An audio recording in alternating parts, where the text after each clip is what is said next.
Hello friends, welcome in Valid Education channel. Friends, how are you? Hope you all are good. Friends, we have started Valid Education Grammar series. So in this series, we will learn all basic things and all topics of grammar. So students, before that, we have to understand what is a grammar. नेमकी व्याकरण म्हणजे काय हे आपल्याला समजणं खूप essential आहे मित्रांनो. भाषेचा अभ्यास करताना आपल्याला त्या भाषेच्या मूळ आधारांची म्हणजेच बेसिक थिंगची खूप आवश्यकता असते आणि त्या बेसिक थिंग्स म्हणजेच त्या भाषेचं व्याकरण.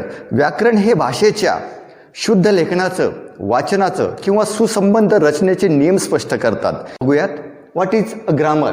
A set of rules for forming words and structuring words for a language. It means grammar. जर आपल्या मराठी भाषेतच सांगायचं ठरलं तर शब्दांच्या मांडणीचा अभ्यास किंवा वाक्यरचनेचा अभ्यास म्हणजेच व्याकरण.